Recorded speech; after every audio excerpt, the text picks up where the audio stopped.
I've talked about weird items you can use as fuel, now it's time to talk about weird items you can smelt. Now this might just be me, but I forgot you could smelt wet sponges into normal sponges, because you can just place them in the nether to dry them way quicker. You can also smelt all iron and gold tools and armor, including horse armor, into one nugget. But even weirder than that, you can smelt chain armor into iron nuggets. It's just not even worth the time to do this, just mine. Then the most recent one, any leaves into leaf litters, the most abundant item in the game. Has literally anyone done this? If you use shears at the end of a glowberry vine, it'll permanently stop its growth, a fact I somehow didn't know despite it being in the game for 5 years and being super useful for building. This also works for kelp and weeping and twisting vines from the nether, but my thought is, why stop there? Being able to do this with normal vines would be super useful, but instead we have to use string to stop growth. Same with sugarcane, bamboo, cactus. Imagine if you could lock crop growth at different levels. It'd be so cool for building. This is one of the best traps in Minecraft, and also the easiest to make. On its surface, it just looks like a giant pit, and that's exactly what it is, but it's how you use it that matters. If you're PvPing someone in an SMP, there's a good chance they have speed too, and with that, it's actually faster to just sprint without jumping. So pretend you're losing the battle and run away, and while being chased, jump over this simple 2-block gap with a 1-block dip. Due to the angle, they won't see this in time to react, especially with some well-placed tall grass, and if you don't jump, you almost always don't clear the gap and fall to your death. Yesterday, I was just walking around Snapshot 20W16A when I noticed this. Do you see it? That pixel on top of the pumpkin. It seems off. But going over the Minecraft wiki, they didn't show any pumpkin texture changes after that time. But I persisted. I loaded up the latest version where I saw this. The pixel is different. Well, after my research, it turns out they changed this 1 pixel in 1.17 because if you placed carved pumpkins rotated next to each other, the corners made an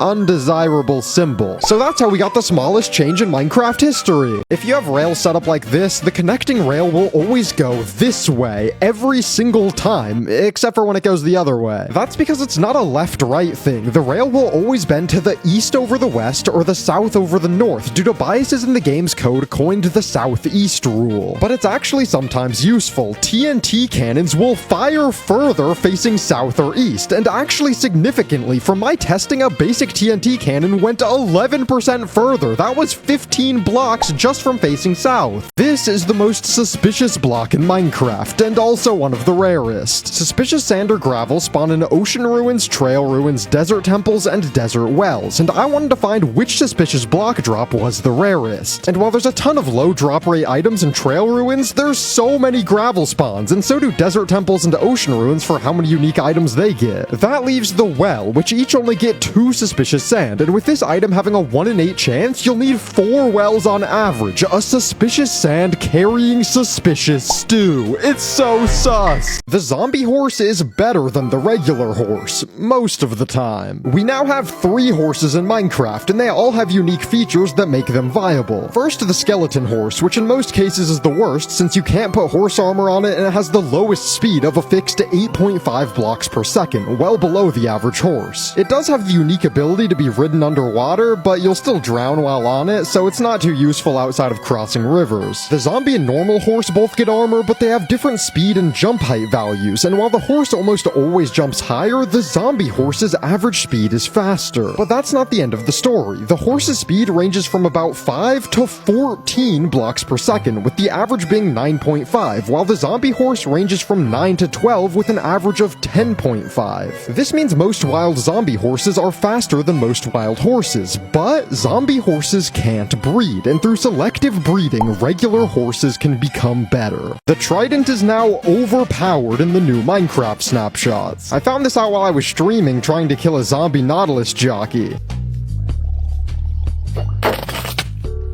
What?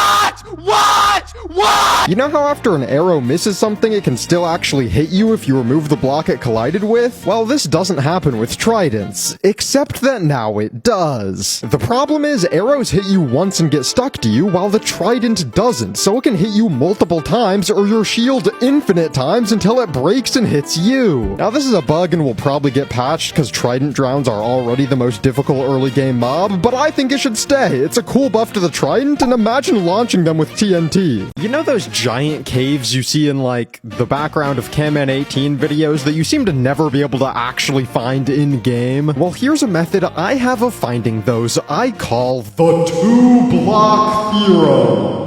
Do you ever go to the bottom of a water cave and notice something's a bit off? Well, if you dig 2 blocks down, there's a good chance you'll mine into a cave. This is because if a cave intersects with a water cave, it just seals it off, leaving a 2-block barrier, but also some weird world generation that you can spot if you know what you're doing, meaning finding the cave. There's a few signs, mainly these single-block staircase formations going up and down, protruding areas they create, unnaturally flat walls and floors, and single random out-of-place blocks. It may take some practice, and sometimes in 1 or 3 blocks, not always 2, but once you get a feel for it, you can start finding caves super easily, and it feels like magic. Zombies cannot break through these doors, and a lot of you don't know why. Well, they look exactly the same. It's impossible to tell what's different unless you know how I placed them. If you have an opening like this, hug each outside wall while placing a door on the closest block, giving you this. See, when you place doors, they're closed, so Minecraft still counts these as in the closed position since that's how you place them, meaning when you shut the door, now they're technically open, so zombies will just try to walk through and not break them. There has not been a new Minecraft block this year. We've officially seen all the new content, starting with the Spring to Life drop, then the Happy Ghast drop, the Copper Age, and now the Nautilus drop, and 0 new full blocks in survival. And I say full blocks because technically we got the copper chest, but nothing else really comes close. We got the test block and test instance block for creative, but no new block in survival for the first time ever if you count the 1.9 snapshots in 2015.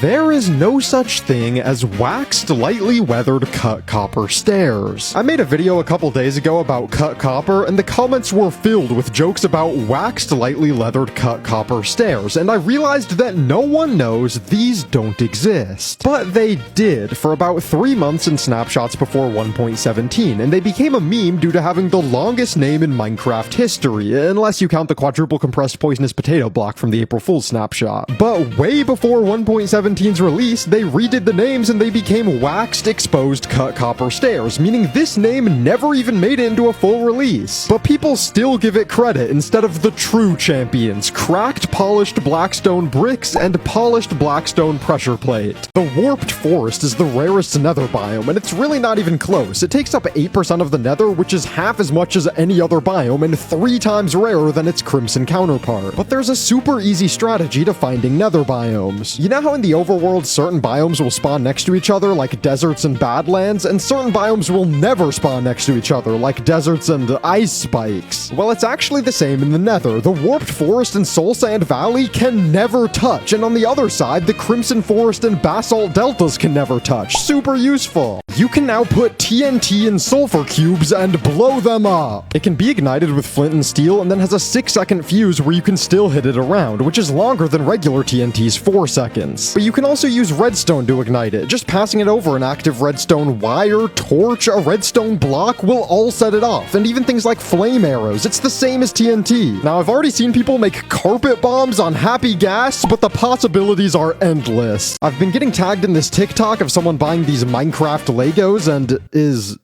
that me? What am I doing there? No, this isn't a sponsorship, so what is going on? Well, from the writing down here, I can tell it's some sort of Slavic language. But by Googling the brand name, I found these My World sets, which are Chinese knockoffs of Minecraft sets. Until I realized this says My Word, not My World, and upon further digging, I found some My Word sets listed on a Russian website, so mystery solved, right? Well, then I found the My Word logo was a bit different than my box, box and still had Chinese branding, so I finally found the exact company, which was listed in Ukrainian currency, and then, oh my god, it's me. Why am I the explorer? So it's a Ukrainian knockoff of a Russian knockoff of a Chinese knockoff of Minecraft Legos. Okay. Someone has it?